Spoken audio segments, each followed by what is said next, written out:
प्राण पकड़ लिए ठाकुर जी ने और विशाल विकराल स्वरूप धारण करके पूतना नंद भवन के पीछे गिर पड़ी और उसका वध हो गया। बोल पूतना मर्दन भगवान की। 6 दिन आके ठाकुर जी ने पूतना मार दी। ब्रजवासी सब दौड़े, इतनी जोर की आवाज कहां थे भैया, जाए करके देखो तो पूतना मरी पड़ी है और वाके पयोधर के ऊपर ठाकुर जी पौड़े हैं। ब्रजवासी ने ऊपर चढ़ के लाला उतारे और लेकर के गए सीधे गौशाला। गौमूत्रेण स्नापित्वा पुनर्गौरज सार्भकम रक्षम चक्षुषशाकृता द्वादशांगेषु नामिभिः। भगवान को गौशाला ले जाकर के गौ खुर के रज से 12 अंगों पर तिलक किया, गौमूत्र से स्नान करा के गौ पुच्छ से झाड़ा लगाया। भगवान ने पूतना को मातृगति प्रदान की। ठाकुर जी धीरे धीरे अब 3 महीना के है गए। 3 महीना के लाला जैसे ही भय पहली बार करवट ली तो ठाकुर जी का करवट उत्सव मनाया गया। लाला ने करवट ली है, पूरे ब्रजमंडल में न्योता भिजवाई दियो। नंदरानी मैया ने अपने घर में कोई चूल्हो नहीं चेताएगो, क्यों? लाला को जन्म भयो है, सबको यहीं आए के भोजन प्रसाद पानो है। और आज लाला ने करवट ली है तो वाह उपलक्ष्य में सब लोग आओ। अच्छा एक बात बताएं, जब बहुत उत्सुकता चित्त में होती है ना तो एक एक स्थिति देखी जाती है।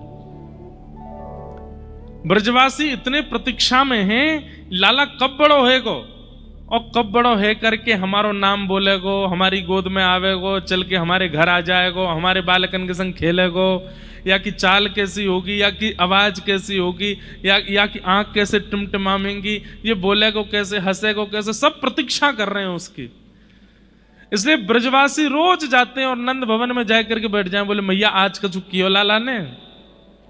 अब तो कछु ना कियो।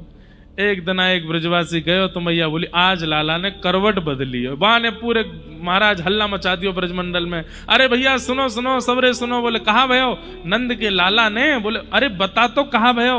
बोले नंद के लाला ने। बोले कहा? करवट लइए आज। ब्रजवासी इतने खुश है गए, बोले अब करवट लइए बस कछु दिना और फिर तो लाला बैठन लगेगो। और गदमदरा से ठाकुर जी कैसे गदमदरा से, और इतने प्यारे हैं कि गोपी तो दूरते ही मिसमिसाती सी हमें बोली नेक मिल जाए हमें एक बार। और सबरी जामे यशोदा मैया के पास, लाला खिलखिलाते भाई। यशोदा मैया बड़े भाव से श्रृंगार करे लाला को, इतनो सुंदर सजावे। गोपी यशोदा मैया के सामने तो नेक नेक ऐसे करते हैं, अरे मैया कितनो प्यार हो, या के पाम कितने सुंदर है, या के हाथ कितने सुंदर है। और जैसी मैया नेक इधर उधर कहीं जावे, गोपी जोड़ते हाथ पकड़ ले, बोले ऐसा मन करे नेक पकड़ के या को अंक में भर लूं अपने, इतनो प्यार हो लाला। हमारे ब्रज में एक रसिया गाते हैं, खा जाऊं तेरो गाल बड़ो मीठो, खा जाऊं तेरो। होली पे गाती हैं गोपियां, खा जाऊं तेरो गाल बड़ो मीठो, खा जाऊं तेरो। एक गाल में लड़ुआ पेड़ा प्यारे, दूजे गाल में गुड़ सूखो, दूजे गाल में गुड़ सूखो, खा जाऊं तेरो। गुंजिया से या के ग्वाल बाल सब बूंदी। सीधे सीधे तो बोल नहीं रहे, सीधे सीधे भी गाली पड़ती है पर वो आप सुन नहीं सकते, हम बोल भी नहीं सकते। लेकिन अब एक गारी और है, मुकुट धर सांवरे रे लाला, दोए बापन के जाए। दो पिताजी हैं इनके, कौन? एक द्वारिका में बसे रे लाला, दूजे गोकुल राय। मुकुट धर सांवरे लाला। कल सुनाएंगे, कल विवाह है ना ठाकुर जी का, कल ये वाली गारी सुनाएंगे, बहुत सुंदर है। इनकी बहन कैसी है, इनकी मैया कैसी है, सबके ऊपर गारी है। तो लाला कैसे हैं? अरे आप गोपियों की बात छोड़ो, आप कहोगे महाराज जी आपने रसिया गा करके ठाकुर जी के गाल खाने की बात, शास्त्रीय बात बताऊं? चलो सुनो। जैसे ही ध्रुव जी के सामने ठाकुर जी प्रकट हुए, भागवत जी में कहते हैं जैसे ही ध्रुव जी के सामने ठाकुर जी प्रकट हुए तो ध्रुव जी महाराज दूर से ठाकुर जी को देख रहे हैं और कुछ कह नहीं रहे, और पता क्या कर रहे हैं, जैसे मुंह में पानी आ जाता है ना, ऐसे छोटे से ध्रुव जी कर रहे हैं। कितने साल के हैं ध्रुव जी? 5 साल के हैं बस।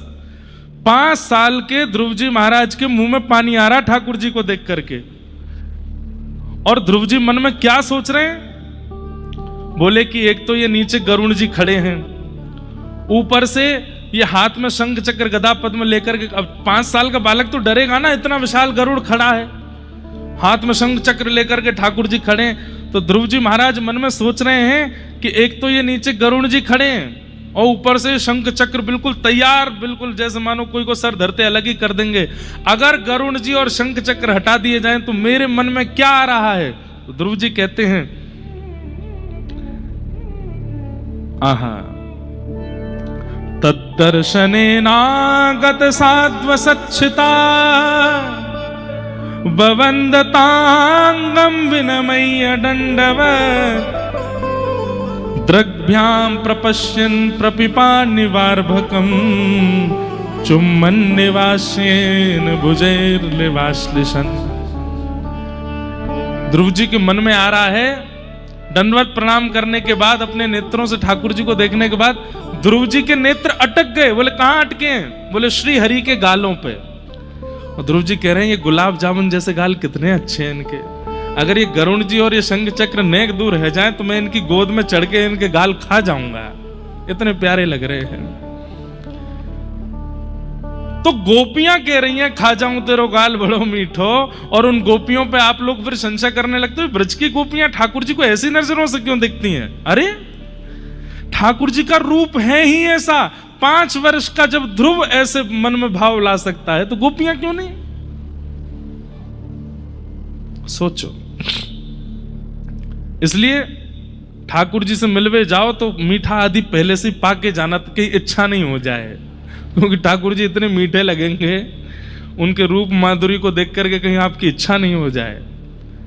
गोपियां सब कोई लाला के गाल खींच रही है, कोई हाथ खींच रही है, कोई पाम खींच रही है। थोड़ी देर में ठाकुर जी ने अपने सब मोती वोती तो फेंक दिए और जोर जोर से रोने लगे, चिड़चिड़ा गए ठाकुर जी। यशोदा मैया आई, हटो सबरी। लाला के नीले नीले गाल गुलाबी कर दिए, खींच खींच के, दबा दबा के। मैया बोली चलो हटो सबरी, मैं लेके जाऊं। और ठाकुर जी को लेकर के यशोदा मैया नंद भवन के पीछे एक बैलगाड़ी के नीचे कपड़ा बांध के झूला बनाया, मां सुवाए दिए। और थोड़ी देर वहीं बैठी रही, मेरे लाला को नींद आ जाए। और जैसे ठाकुर जी के नेत्र बंद भये हैं, सोए हैं ठाकुर जी, मैया बोली अब लाला सो गए, अब मैं देख लूं सब गोपीन ने इतने गोप ग्वाल आए हैं, सब भोजन करा दूं। जैसे मैया उठ करके गई, इतने में सक्टासुर नाम का एक दैत्य आ गया। सकट कहते हैं बैलगाड़ी को, और उसके ऊपर आकर के जो असुर बैठा उसका नाम पड़ा सक्टासुर। नीचे ठाकुर जी थे। ठाकुर जी ने मन में विचार किया, मैया मैं अकेला छोड़ के चली गई, बड़े बड़े योगी बड़े बड़े तपस्वी मेरो ध्यान धरें और मैं तेरे घर लाला बन के आया, तुम मुझको अकेला छोड़ के चली गई। एक बात याद रखिएगा बंधुओं, ठाकुर जी अटेंशन सीकर हैं।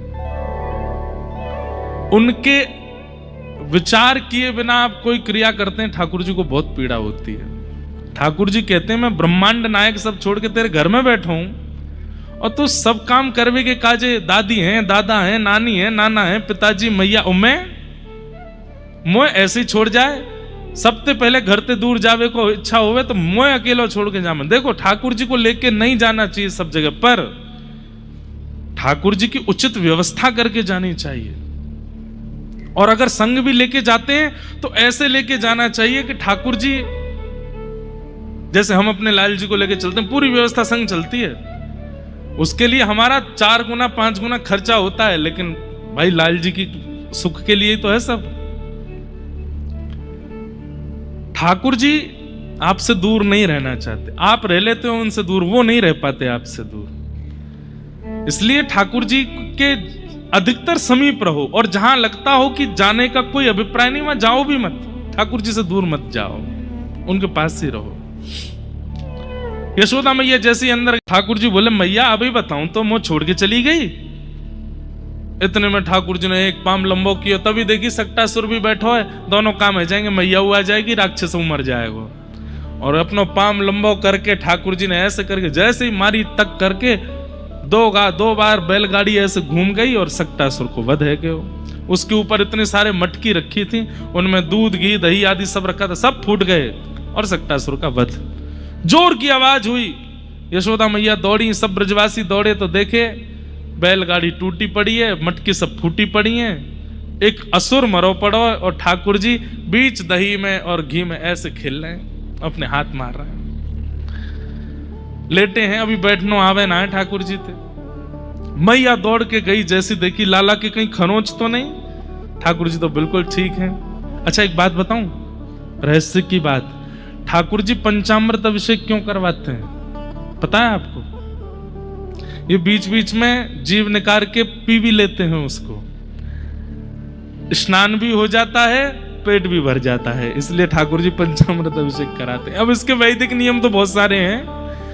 गौ रस ठाकुर जी को इतना प्रिय है, ठाकुर जी उससे स्नान करते हैं। दूसरा कारण है कि यशोदा मैया ते लाला कहते रहे मैया मुझे तो ब्याह कौन करेगो, तुम मुझको गौरव कर दे। मैया बोली कैसे करूं? बोले देख या गैया को दूध कैसो धोरो धोरो, धोरो मतलब सफेद, ब्रज में सफेद को होते धोरा।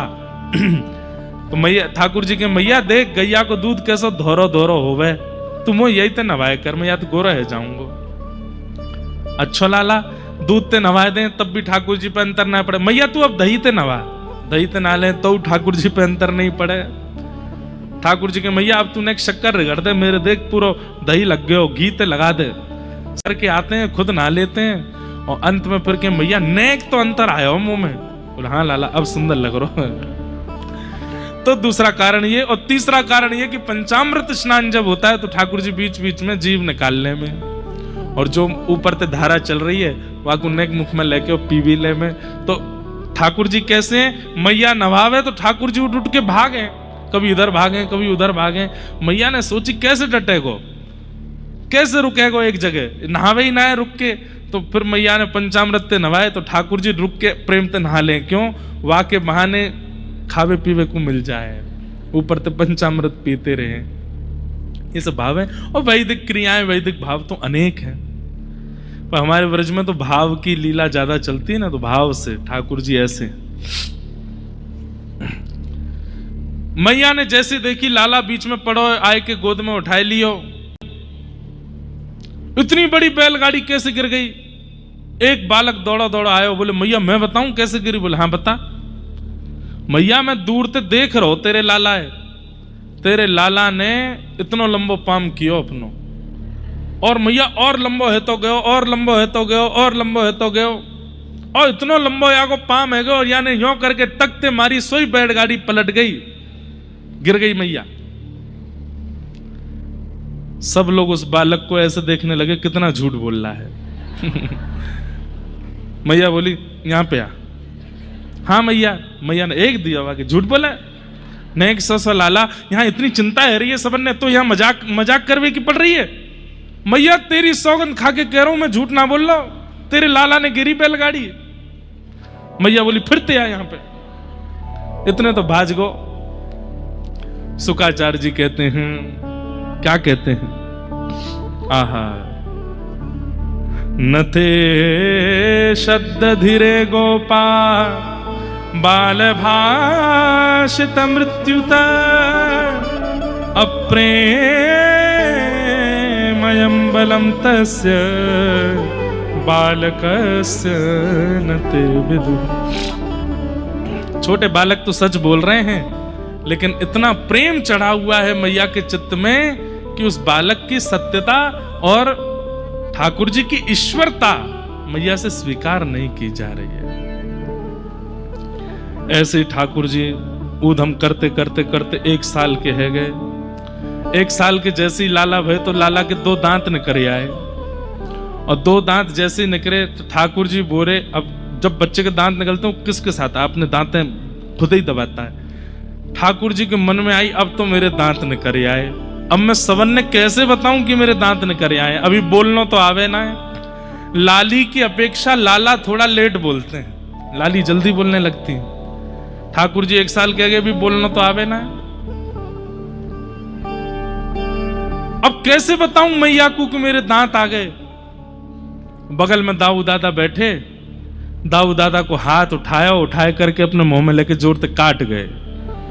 और जैसे ही काटे, यस दाऊ दादा चिल्ला, मैया मैया मैया मैया काट गो काट गो काट गो। अब मैया ने जैसी सुनी काट गो, तो मैया सोची कोई बछड़ा काट गो होगो। दौड़ी भीतर थे और जैसे ही आकर के देखी तो आंगन में श्री गोपाल जी दाऊ दादा को मुंह अपने हाथ अपने मुंह में लेके जोर से काट रहे हैं।